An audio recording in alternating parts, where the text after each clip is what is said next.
One monpenny for the PMU ewo Jubilee House. Na mampeni John Dramani Mahama edi ato wo manim se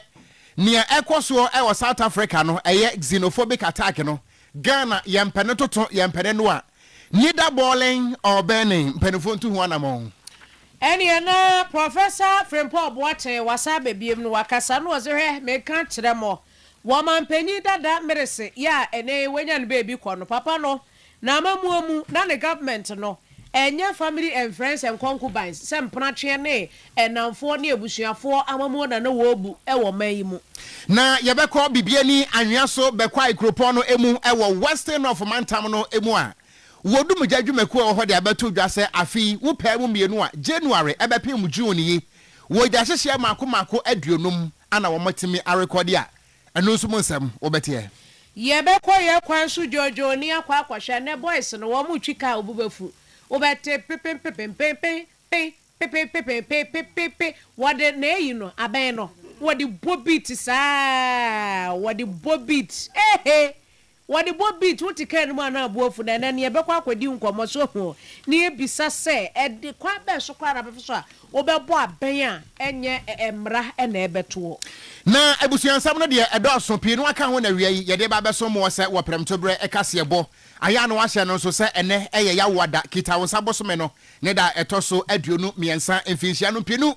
ene aduonu ensia na wiase mpani se wusi twedenan a ekire se wo beto twedibum ensam no ebo no moto mo free Oyerepa FM studios wa ye nam Ghana fanai be bibiada chema wontumi wo se kase ebo no it is agglomerating and conglomerating a ensawam sei edemu pa yadamu ase na emfinfiri mantam nso no ene mfanteman radio ewo mankasim kasebo no enam na 16 regions no eastern region kan ho ana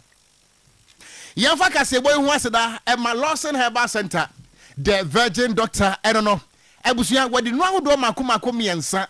ana aba edwaso na Lawson Delayman capsules eye memedru bema uboni se guna wo ho odin se brezi ahoma wuduru mpam a utimisi wo sheki wo so power na wabutu ani tie wo mpam se edwe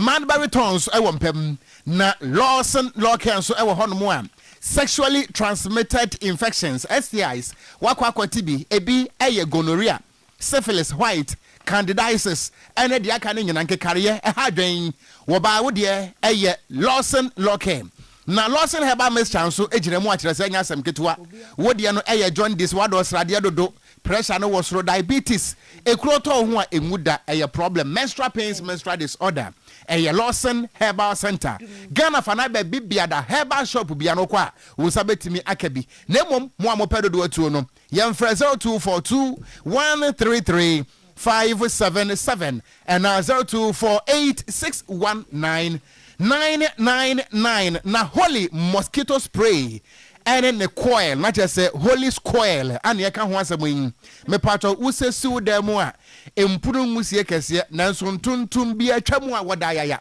emo anketenkete udi spray woda mu a woda yaya wutim da na homa hoton wo won nketwa akese ne adantamo enu ntigana fana ba bibiada provision store bia no bowura mu a wo se wo pe holy mosquito spray ene ne coil ye fra no entonton police ye mfra mpanifo a wode ba ye 03220 37623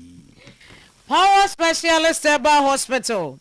Ye kwa ayaresa papa ewo ho. Hepatitis, typhoid, tese prostate, ulcer, ene nyadoa hodo nyina no. Eno ane Power Specialist Herbal Hospital fatty liver no ni nyina be ye ho adwuma ma be ma prostate enlargement ne so ye hwe eye ho adwuma fibroid diabetes na diabetes kura de wono no wudi agora be ma de ye atofom se tim wo ye no hwe enye yi mpacho bra power ne ye hwe wate 0244544422 0200383831 na Ajimai Bedu Company Limited what the sister mackerel abba red color,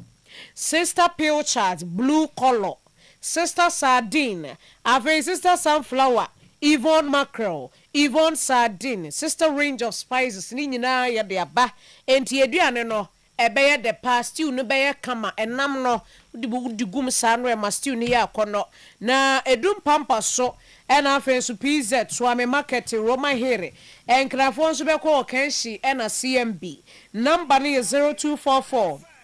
361 919 0243 535 025 for Frebejo so ebusia enyumekwondie bebrebe kakra bi ne yapone ho akere wo no na ya sensam no ase ye ne de bramo boy enge bidi edenana efia broni pop bi person white mene boy gangster cat ya mitenkura woko ji abo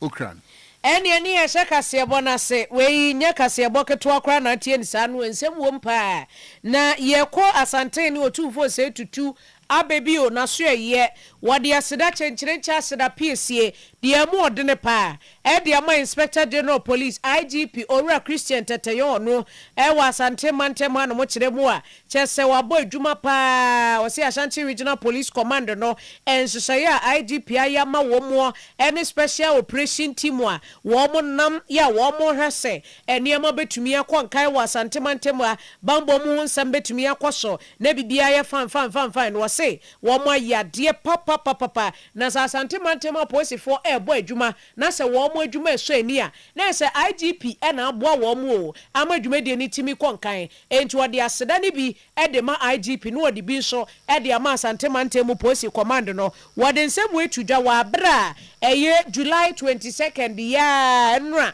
wo mo aposifo e wa asante mantemu a ekopie mo e wo menhia ahemfie ye wo mo ne asante ne ekodi nkomo a ensem kaye we ekoso na yentie wotumfo ne nsem no ebi wa mafaso ayi amasese de yi mo adwopa e bia mo bu na ni bolo ha ni eche na mo chire na se na mbulo no anse mo ya magana anse se adia kwi na adwuma na aboyo tu ho ache adwuma so wo do esi ahwa wo yi mo no chese gide wo mo se betwe some come on Musa we and a chance to do so bob fufu and they do so bob fufu so we took on no so fufu until I just hear me any down here you must have on your Musa Nancy the mundo mayana free basabasano ne cromo and near man fatal before you know Busu Amoy no transfer I'm so sick because I go for us to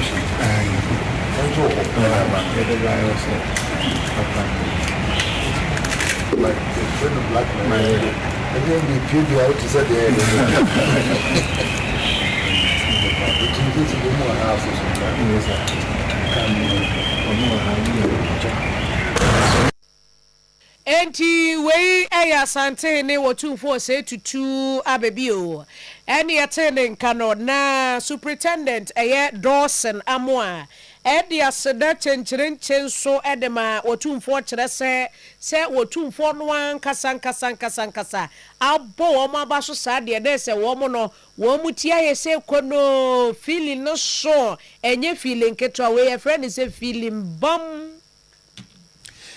miento akasebo no so na yenko ensam foforo emu na yeka osakasebo no and promise 102.7 FM eso and promise TV Oyerepa TV nso kasebo no eye loud papa na mienko abankesiem Jubilee House wey eno a ye wo hono mo a ane yete kokoko hwania na kyerese chairperson Emma African Union Commission His Excellency Mahmoud Ali Yusuf wono ana abepie mu ewon kran na ne nantesie nyina no ene se wone Ghana mampene John Dramani Mahama eba bedi enkomo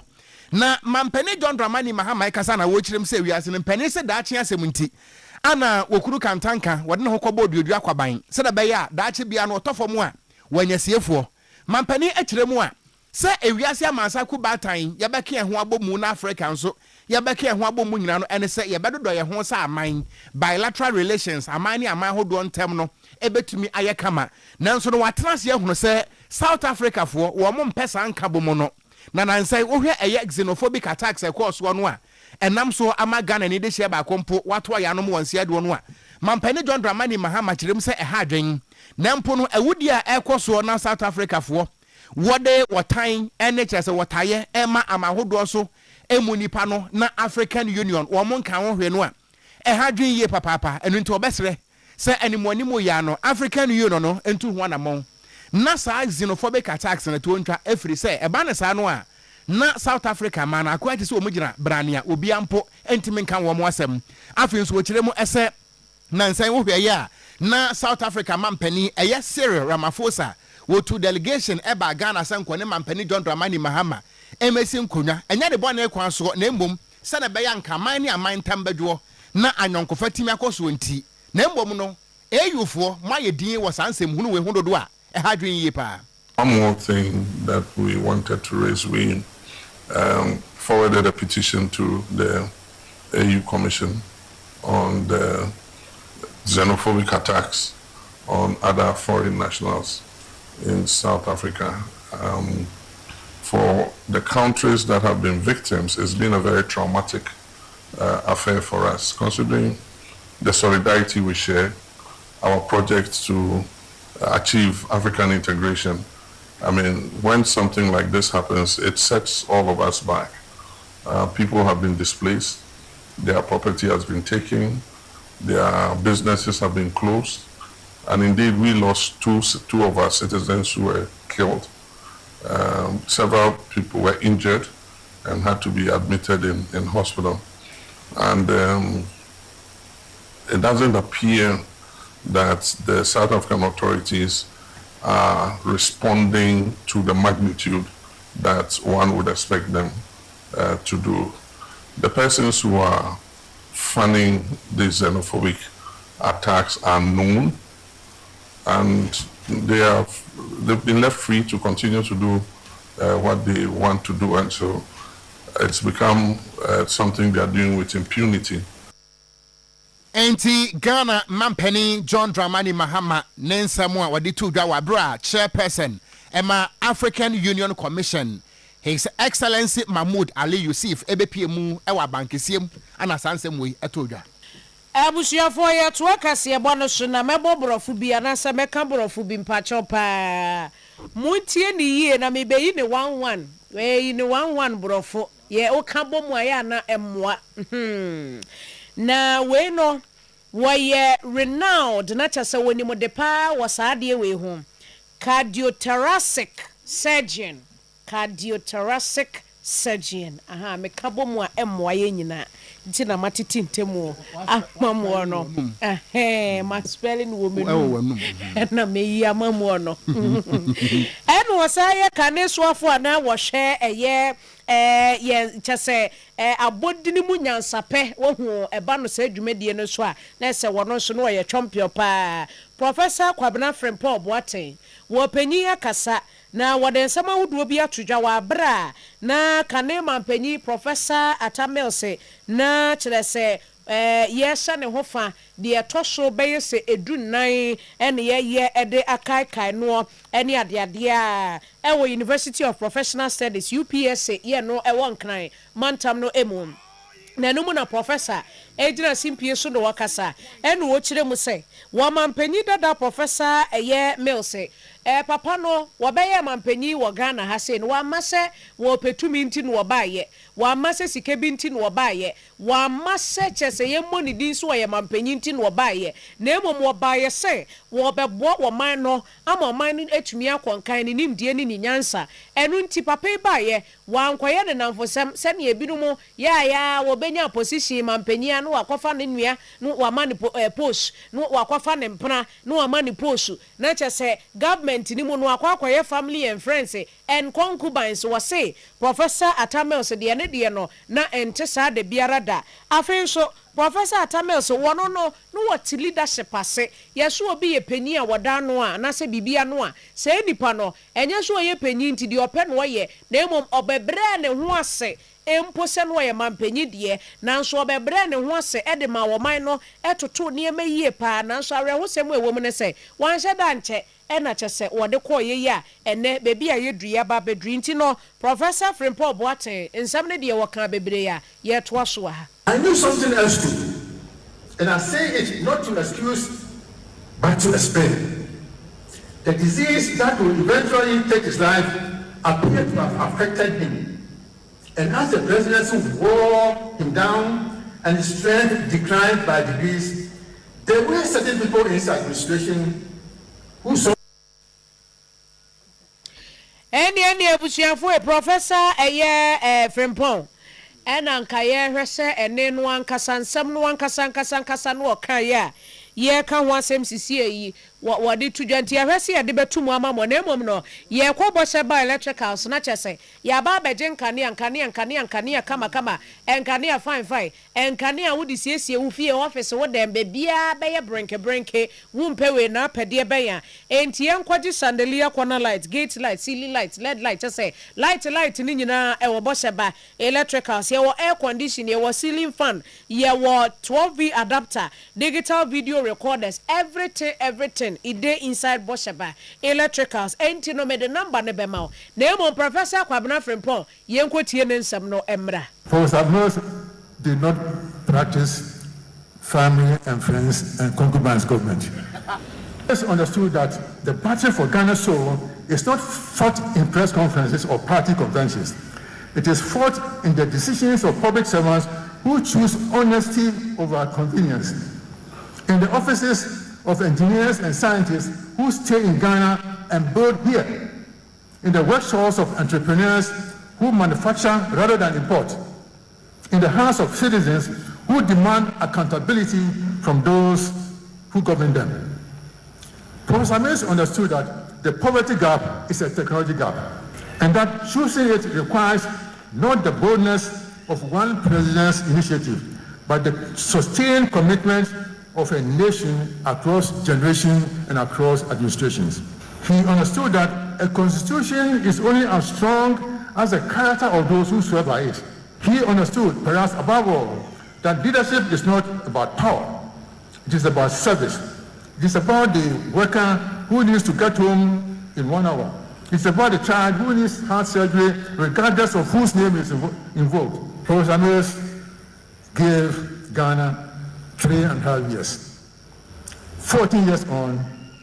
Ghana has a chance to give Atamils something warmer than any monument. Abusuafo ani ekotie ye Professor Kwabena Frimpong Boateng ene yetene nka no nti Bosheba electricals number ne yenje 03220 30838 03220 30838 and 0536 095966 0536 095966 oba wonsa ebeka nka ne biebi ewa ha sei mientu wa pramto breka sebo no eso na ye ko Western North region bibiani anyaso bekwa ikropon no mu ana yadrui na kropon no eya fire commander wo mo ho Ghana National Fire Service ana wono mo abu akonta yi wo mo nkonta buo no nyina no ene se afi abusumi nsia edi nkan no ene wogya hyehye ene ada emergency cases a wono mo record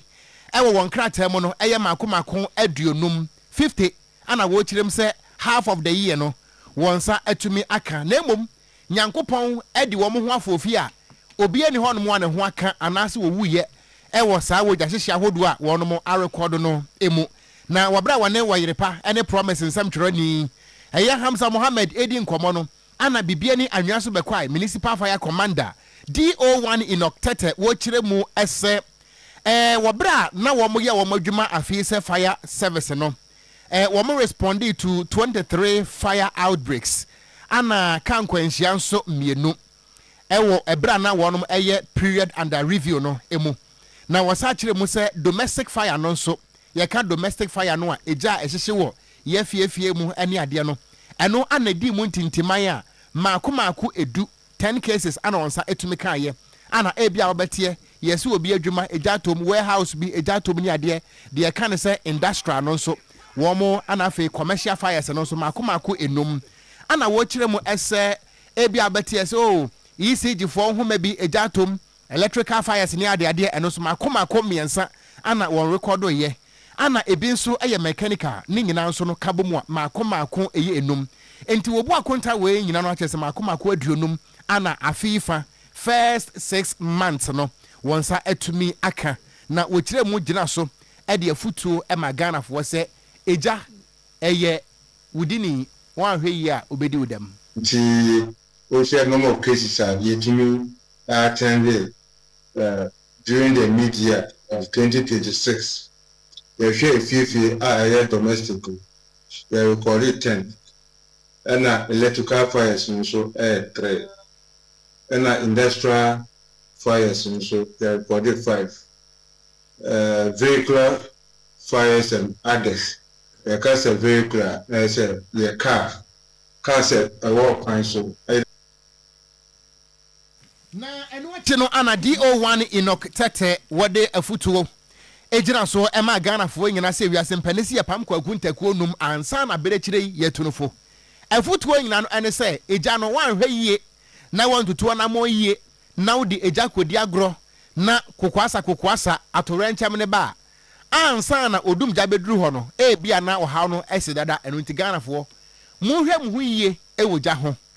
musem who also saw candle at that I want to kill so many activities are young fire meaningful and I am for the Adrian uncle. It's your best friend. I couldn't know we are baby, would be very careful.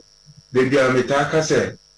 So we tell you what Franco Asia, who Brian Sam looking at it. And easy. Any IT a DO1 Enoch Tete wano anwaye fire commander. Emma Ghana National Fire Service nefa ewo bibiani anya so bekwai Western North Mantam no emu ebe kwa kwedi nkomo ye ne owura Samuajima enebedi san nkomo yi Deputy Asante Regional Planning Manager Edema Road Safety Authority na asem ni nyina ne se wonsa nansen aposifo atiesi kwan mu a enkrofo a cars driver fo a womo akwakọ toto abai bidia hyehye womo kane obo bako a wahwe ya wo ha ne nkran kora obetese ke bia bo aben afenso ebinom nso nkane a ye eche disco light womo atoto nkane ya bobo cars hu left and right center in front in back in whatever en womo atoto nkane bobo cars hu nyina enso nke enim se ke bia wona ben e waso obo ambulance ba obeti we sa no mu nyina mama kwere se ambulance ya ba betwem mu okwa ni baby enti no eze ben di obi ayusu no anyhow wo pen wo tie kwadi hu komo yeru Samuajima ma he ejo so amenu aba mejiri se nenso ohu adene angaza onyankopon wadum nti ahoden ewo ho yede nyankopon ase papa eni aben ne nkane ho nsem a ye kan ya posifo atie si kromu a wo mu tutu ebinumu de ene ade yenim so se emrama ho kwan se ukura ka wase unya nkane bi a wo ba ebetumi a kire so mbese mfa mnifa mbese mfa mbenkum ti wo show nkane a ne kire unu a wodi wachi a na wagina so ama kwan ena aben so eno so ye yusuo no eno so boa ye e makasa akwa ne abedie etumi kwa nkan na edie benti na ama ye tutu binumu de a ho nsam aye pinso yi yo mechia Oyerepa for ne mo a mo studio a mo boa kanoma bum e magana fo nkwa ho hia mo maka se Oyerepa wura nyame onhira no mo nso a mo sum Ghana na mo kan ma di news ma ye na mo ma receipt ho asem hia mo no so no mo so nyame ontre mo asem ma ye mechia ko nso na wura oni wa ye ni bebete na mechia wo yewu amade ba oye CEO ema National Safety Authority papa mo ni eduma pa wo ye wura kwese je mbo atin una ada santiman hanu e National Safety Authority papa wo so ye chiawo na do ko ni nsam ho ye mo a ye hia motutu de ne de minu se ye shaase ya mo boko afu nanso twa ne twa se basa nya ye ne fe enforcement na se ne obi say enforcement be na ye no ye won kane ha ye wa ben ye wo bi wo ye ka ho a enye obi bia na mbama no ho kwan se otumi yusu saa aben eni saa enkane ano ukwedi the boss ba ko say ka ye mu yintwi ka ben mu yintwi nanso sɛ yɛ kasa fa aben bra wo ka mu a na osan mu a na nkyerɛ sɛ kɔfa aben a ɛbɔ a na nipa nyina dwane nkɔ aben yɛ communication device aben yɛ warning device nti yɛ wɔ mmra a use aben yɛ hyɛn mu sɛnea regulation 74 of LI 2180 no ɛka no pɛpɛɛpɛ nukuri ni sɛnea regulation 74 no ka no sɛ obi a wɔka bi sɛ aben wɔ aben na sɛ bɔ pe baako pɛ anaa pa baako pɛ ɛni kwan sɛ wunua aben so ɛbɔ panananana na ɛbɔ bi toa so ɛyɛ mfomsoɔ etia Ghana mmra regulation 74 no afɔbi so hɔ a ɔbɔ a na ɛbɔ paper aben ɛbɔ paper yɛn fa nhyɛ kaa mu ɔsɛ bɔ one note pɛ ɛwɔ ɛmu nua ba ɔbɛgye di sɛ bio yɛn ma yɛn nsuo nti trotro drivers adwene yɛ ɔmo sɛ anaa taxi drivers adodoɔ na adwene ɔmo sɛ yɛde aben ne firi nipa ogyina kwan ho pɛ kaa yɛn mmra ne nkyerɛ saa yɛn mo aben ewu nipa so mmra a yɛpɛ nipa yɛn mpa aben ne firi nipa aben yɛ warning sign yɛ communication yɛ ade a wode kyɛ bi warning sɛ ebi bibi asi so antwe no ho a ewuo nipa bɛba na yɛn fa mfiri nipa ɛma kaa ho in fact yɛn aboa koraa gyina w'anim na abɔ aben gu no so a ne reaction no wan hwɛ yɛ a wɔmpira no ho a wɔpira wu nipa no ɛno nti yɛ fɛ to process from the safety standpoint sɛ wohu aboa koraa na yɛn mo aben ewu no so na nka nipa nti etiefo adɔfo mo nse no so sɛ yɛra jima kazi dɔfo oniaba aben a wo kasa yɛn mbongu nipa so yi trotro drivers ni bi wo tie nwum wɔ ne kaa mu na ɛyɛ ne de na nwum ni beat ni start sɛ ɛbɔ a ubosha no de aben no de bo beat ni bi na pempen ne pe enya sam kutu okɔka na nbuofu yes obi ho ha o boost ya ba akopɛ bi a ɔbɔ aben boost ya ba akopɛ bi ɔbɔ aben ɛyɛ nim na ɔmo nim ɛna adesua na ɔmo nya nsua yɛ na ɔmo nya hu sɛ etia Ghana mara sɛ wo de aben bɛ nante ɛbra wo de wutwi asɛn bro ɛbra bibia nsi yɛ ɛno yɛ fɛ ne noise ɛno nti atiefo nhyɛ no so sɛ ɛyɛ regulation 74 no kyerɛ yɛ kwan a yɛmfa so aben kwan fa nhyɛ yɛ kaa mu ɛne kwan yɛmfa so mmɔ no yɛmmɔ no nipa so yɛmmɔ mfa nyɛ nwum beat ɛmfa ntwi kaa wɔne kum asi ne kɔda ɛnyɛ aben ne bɛma w'ani ate wabra asi ne kɔda ɛnyɛ aben ne bɛma w'ani ate enti aben ne deɛ no menim sɛ firi ne kɔ Oyerepa nti Ghana fo adɔfo nyinaa hu sɛ yɛ mfa yɛ mo aben frɛ nipa a ɔbɛfo kaa ɛne yɛ mo aben gu nipa so emu aben no ɛyɛ warning wobɔ na hyɛ biribi asi a ɛbɛtumi di pra ne wuo aba ɛne yɛbɔ aben no afei nso so menya ba yɛn kanea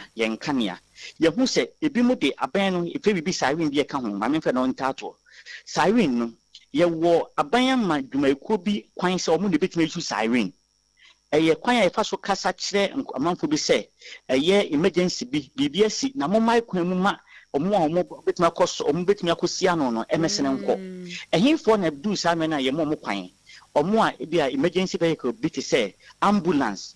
car akɔfo obi ɔyare ne de ne kɔ asopiti ana de obi ofuri asopiti foforɔ ɛkɔ asopiti foforɔ ambulance ɔno ɔba a wotumi so siren na yɛ nyinaa ya bai kwan sɛ wote siren a kɔnkyɛn ɛma ɛyɛ siren mɛsene wote siren a yɛntwa kwan mu fisɛ time abɛte no na wodi mirika ɔde na no ɔde ɔyɛ offensive anaasɛ aggressive driving nti wote siren pɛ wo a wobɛtwa kwan mu ntwam kɔnkyɛn wo so a wodi n'anim no bie kwan no ma ne mɛsene ɛno ɛyɛ offensive wobɛtumi asu siren afei police for car emra ɛyɛ adwuma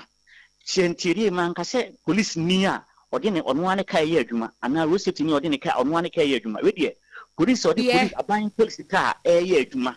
ɔno nso otimi su siren ɛde kɔ soja ni a ɔyɛ adwuma na otwe aban soja car no ɔno nso siren ma yɛ ma ho kwan ma no ɛyɛ siren national fire service wote sɛ fire tender na ba ani bre na ba obi fie se obi te bia bi se nti bie kwan mu ema no emesene menu aba wo mo nkan wo ye hu wo krom ha se nipa bebebe do ma ka ho eye wo mo a wo mutwi efunu sabio efunu car no efunu car bo to ka se refe ne hearse no enye emergency vehicle ne shisu bio efunu car eye efe ne hearse ye nya onipa wu a ye di ne tum ne ye de ne kɔ abusuafie kɔ deda no yɛde ne kɔ efi abusuafie kɔ asiye no ɛno ɛnyɛ emergency car enti mesrɛ Ghana ai wɔn wane ɛkyɛn ambulance kora wɔn ba wɔn de nwe agye so wɔn kwan o mesew minua enti sɛ obi wu efifie a yɛn nyinaa yɛntie ne yɛnhyɛ no so fi sɛ wɔanhwɛ ya na yɛde wo na wo bɛyɛ scapegoat na wo de wo funu ɛkɔ abusuafie na wɔma wasɔ kwan no ɔsɔ a ye police position ye betche no hwese wo muda ka emu na ni kofi na ya sa ache emu no ebe ya ahomete enti Ghana for yesrɛ mo efunu car enya emergency car enti mo amude mo amu ebe hye so ame ayi magazine awudome ho ahwa da bia odi funu ko bia no wodi to hair sini mu a eye solemn time mra ye din efunu emergency bia ne no oni traffic no so na mo nkoboko nya na ahomete ne sɛ minia be me ko sane de dros we me enu pekura ne yedi hu nkomo aka be se ten kura wa ha se enti wo de ene no ye mfansi ha wo ho na nyame adoma na wo twe se ne ya sa to so afiri bebi a ye di si ye mate amenya ba nyame shira bedre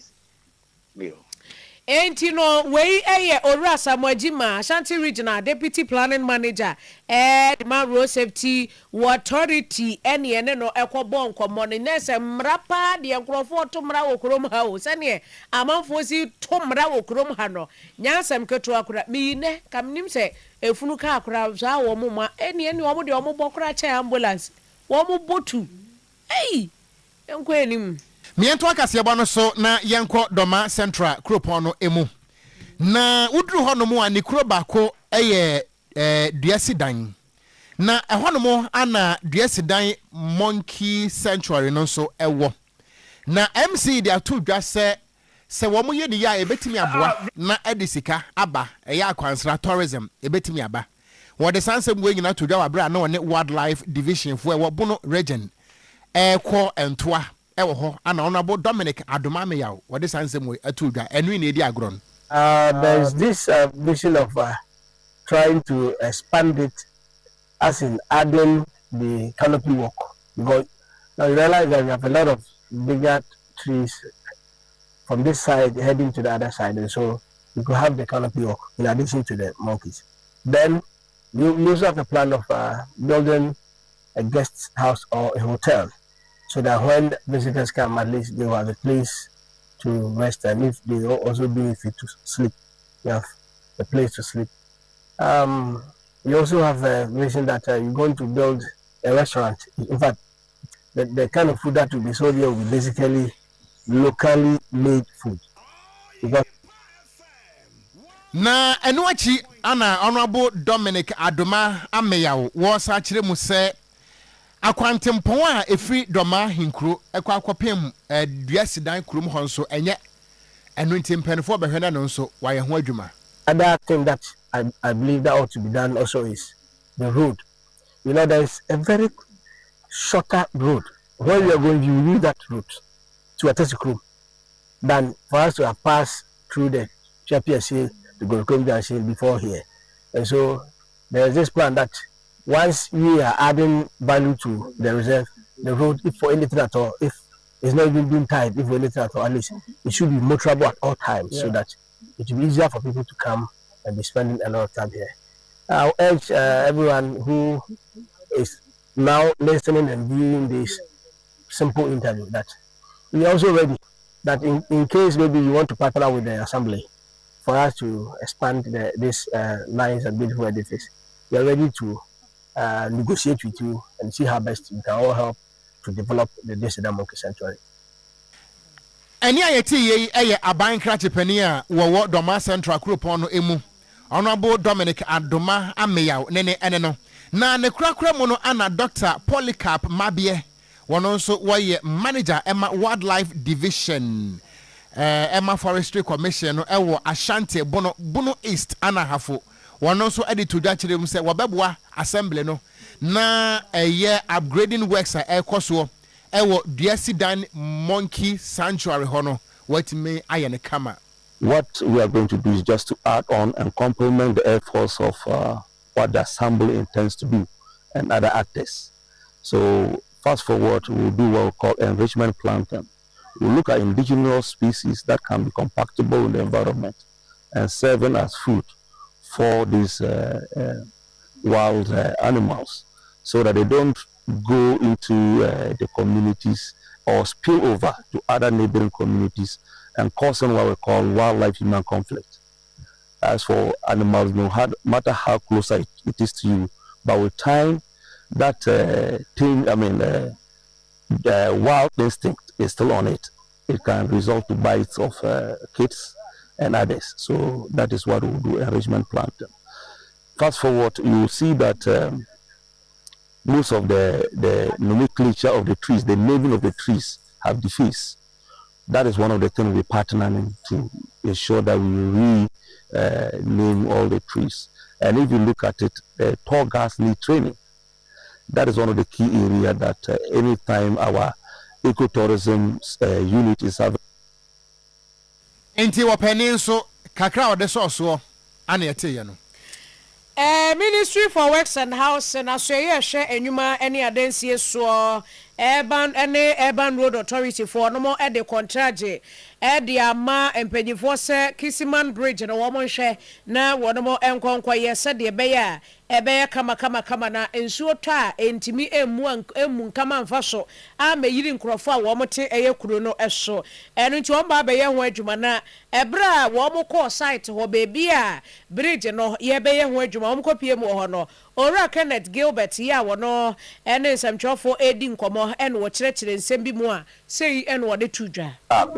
the communities bebre ama ti se omo area akra no omo kofia na eso omo kofa Kumasi Accra road ebi so eso omo kofa kwabenya entina omo bre tine the contractors no ene ebaaye se omo mra emehwe na omo nkyɛn ekwan a omo betimi afa so.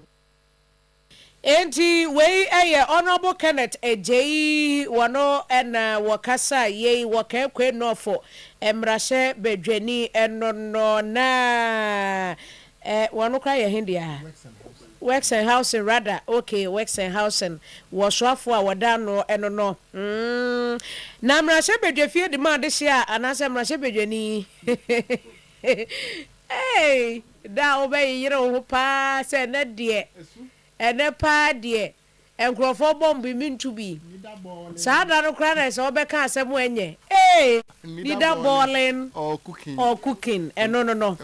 enti waka kwenof emrashe bedweni honorable Teresa Ladi awuni wade bito so ye bega le papa his excellency the president is wase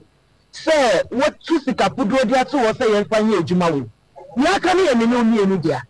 say ye be na contractor no benya the peace of mind a odi be ye adwuma na emra ye dia ma no timi dia wie minister akire ne say wa ma no mra dudu bi adusu na adwuma no timi nya be ye fini fen ati kwa ye so ye da fa so a ti mamufo ye be boa ma adwuma na koso na wo say ye timi boa woni say wo ti baabi a ebe ha ye ebe ha adwuma ya me pa wa cho bebre enya se na wo di vote be ba be trete ye say na mi na de bia me ka de bia no ye sro Eli ekotie ye mrashe bedweni ewo kenkwe no of abaton pesua so honorable Teresa Ladi awuni ebusuafo pe ni be hede ma de wo de yebe no nyansem ketwa na adehye no omo Kisima ho so e kasaye housing minister aba adobia de ma ye ache papa the president was say o ma kwan ama sanye ma we na abaso ama ye area ha no de hu beto e kakra ya kupa se nde wa bo se ba be sa bridge amaye na ye ho atoye le the president ase the yamma minister ase se sia bibia o ma be sa mo botuma ya kupa ma na o mutumi yamma ye na ye na ye ho to Particularly I have particularly any if anything anya for masala chain na any bridge we swing na se so no to dia am training boy bagani be operating for cast no kwa nam no training to meet you na for asking na car garage and I'm saying so no we your man for womo ewo Kisiman ena womo ni agese ye womo bridge ede ama womo no na Kojak farmer eho ne ekwaje adro ye kwaje Kojak pro code so ho na ya no no etimi aboa ye na chese ye hwene no kata no ache ye yetina edwa ye gagaga ene ade no code no flu no ni nyina beko ye wo Kojak chako toothpaste nso ho ye di twiese apose papa wo di twiose na wo se no apa fita na afi so asaye dene na watumi di abobo nkasa mu se gega ene ewo koja eye regular fluoride toothpaste nso wo ho eno nso udi twi wo sene pai kama na wo sene ye den a ese gya won nkapapa wo num na ye wi ayama eye koja eye mouthwash no eno nso udi begu wonum no ahuru wonum se kochokochokochokoto no apie gu bo se wonum nka ne ye fan pa enti ubo wura ba bia na se kokoja fama benya ni nyina bi frɛ 0531 069945 0531 and 0531070020. Yan fast that be so Emma 3p garlic mixture me pacho ekita Allison 100% and until uboni say guna emoja beti me die frusa ne kama wados rade dodo enunti amajala biampo ehwakwa ese singlet wadro 3p garlic mixture wonum die boosti immune system no ana afen so no wo blood pressure ne ye high menstrual pains menstrual disorder esichire no doso enunti ekroto ho a emuda diabetes hadwen wonsa onai titiriti why kese ana stroke yin so hadwen wutimi bo watoto so asthma ne ade ntehye wei yempe 3p garlic mixture na yenonom Ghana fanan be bibiada wonsa betima ka bi e wo herbal shops biamu na momo amopedodo ato no de yemfre 0248928824 and now 020100 another 0021 baby adro no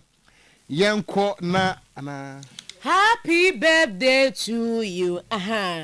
inti happy birthday any day to us want announcement no any happy birthday to mu amudi edidi swe nana yire adwoa ebiwa ene your birthday ana abiwa ene your birthday every waseba enchen and we show happy birthday osinya menshura papa omamba pa kwadwo kwache George Butter ye ne no ewo fie ha sei eja Butter no and we show happy birthday wono any Eastern Regional Correspondent what I say and we show omamba pa kwadwo kwache happy birthday osinya menka ho Presla Abenecha Adwa Bay and we show happy birthday wasinya menyo kese pa Shelly Wopoku ajemai Maami du fie ese Shelly Wopoku ajemai ene your birthday di Nyankopon peja no anya okese ene ye Joel we ka de nana boache ya dom o daughter in law waseba ene we show happy birthday Joel Akosua ana Joel we Joel Akosua Boahema Mackenvis hey boy Joel Akosua Boahema Mackelvins ene your birthday Lady Gifty ene reshe abofrei happy birthday dino de obwo dino atela telepa na Agnes ene your birthday anti ageno no Agnes ene your birthday House of Jacob Chapel efo nyina wo mo resho happy birthday wo msi Nyankopon ensure no nya okese papa pantiage nyame enka wo ho na kire se ye den kai bono eto so yento aso mfiri hanu ma me pacha absa wo se gina wo mko ho na hunu kurom na absa de edi wo ho adanse a yemfede efire se wa ye bi pen me pacha wada se Ghana ha enso no etepe awia na bebo Ghana wia yemfa nya hwe wo de hata konkonte ene gunso kuro bokete enso okwa nkofo ama so abrochire ni ade no ene esola ya na omu yuso ni ade afia mboa enu nti absase ye mo amane se awia yi yempere toto empere no a nida balling or burning me pato absa with the green finance loan aba bowdam absa agency bia na se wo mo branch bia na no mu ni nkomo na obeboa ama wo light bill no a me pato age wo sika sema boso no abafom kama enu nti absa green finance loan kama papa absa was your story matters na obi na ayira yi messengers nipa wayira ni din ade kwadwa free ye wo 52 years mfinhia aduonum mienu we nipa kokko na gbawe 0 ehon wote ewo wojogbowe kropon no emu ewo enkran afiasa eho ana wo mboa wojogbowe ho no a afiade oyi me mpade to mpanu a nida balling obene enti mpache wada abusuafo ne kirem se July busumi da neto so enum ɛne anwummerɛ bɛ te sɛ no nsia mpɛ mu hɔ ana kwadwa firi fie baabi a wɔkorɔ deɛ obi nim na obi kyerɛ sɛ wahu no ɛwɔ malam bawe ne nyina no ɛwɔ wodjogbowe kuropɔn no emu hɔ na wɔn abra wɔn hu no ne adeɛ a mepatro wɔ ni atwa obi so papa yi wɔn na da tv no so no wobɛtumi screenshot yɛfrɛ no kwadwa firi yie wayera wɔn ni atwa no so a mepatro frɛ mpanimfoɔ 0244 290 963 ana 0553 953 588 anase wobetime mpo de nakɔ police station bi a benwo anampo no Oyerepa FM ha obebo ya yamane a ye civilian police yebekɔ na yakɔfa no de na mabusuafo na enigye timia ba afia to aso ene na yaya atiasefo die na wi a yemfa eyie nkaebo ento asoe Ebusua penyi Elda Kofi Edusei ewo Kumase nana ousu ansa eye apem boso ebusua penyi abuehia Bishop Sapo Osei Opon Kumase baafo eje fosu chichi akwa otumfo ananta hene asona hema nana adwoa jemfu a sakra wono nana kwame ba sakra wono ora Samuel ejei enso ewo eye sakra wono ora Peter Kwesi Andrews wo sunwane oba penyini Florence Bediakon Opoku oba penyi Teresa ana Teresa Edu oba penyi Ama Abrefi nana Opon Abebio wiamoase dwanto ahene nana oti kyereme kronom aboahia Edu Jemfi ewo nkran owura brobe chei enso ewo nkran ebusuei ene woni akanyina se wo made nyina wonum nuaba won bibia Madam Elizabeth Breye eye dakwa eda ya wansore ya mami enye mfinhie duosiensia 66 years na ebusua kyerɛ sɛ nyankropon twedi ampoye adoma memende ye di enimu ye July bosom de toso eduonu enum eyade a wono de ne betompem ewo house number AD 446 2587 sakra wono kwabre eye ahomache no nan na ejamfo aba bejam no a fe wono mu wie pɛ wo be ye ufusum ama no ewo St Barnabas Catholic Church ye wo sakra wono ho no a kwabere anopa nonkono na fe wono mu ewie ewufusum no a wakwa akopɛ no krabea ewo Roman Catholic musieye ye wo sakra wono kwabere eye asante mantem heya na ebusua si wono mu firi eye musieye ho no eba womo eba betena se ewo Roman Catholic School Park ho no a ewia donko kosise enwumre no nsia ebebo na wonomo anom sikasa na ne kwesi ada no a eye July bosome da etoso eduonu ensia no St Barnabas Catholic Church sakra wono kwabere eho en womo de aseda chenchirenche ekoma twedi amponyankopon se wono ana de ma no no anso na agye na womo atwumi ewie yie kama na afi wono free aseda som no eba eyade a ebusua kyeremu a eye edwoada no July bosom de toso eduonu enso womo ebekọ akotena se ewa abusua fie ye maame na abusua fie ewo sakra wono ho no a anopa nondu na fe wono matoa so de efiri ho eno ntimpanyimfo si eye yenkogya ade to obi ani nso a enye ono a na eyi nti yenkogya ebusua na wono nkopɛ krabea emfama wono mo de hye adeshima ma ha na ye de kasebo ni nyina eba na wie ye ne yesore de a na kyerɛ sɛ Oyerepa futuo enso so etoa so na woni a obo ye ti dom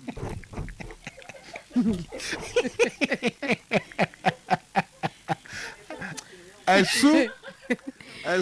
yantas na yapon Oyerepa foot atutu beba ye betutu abusua mene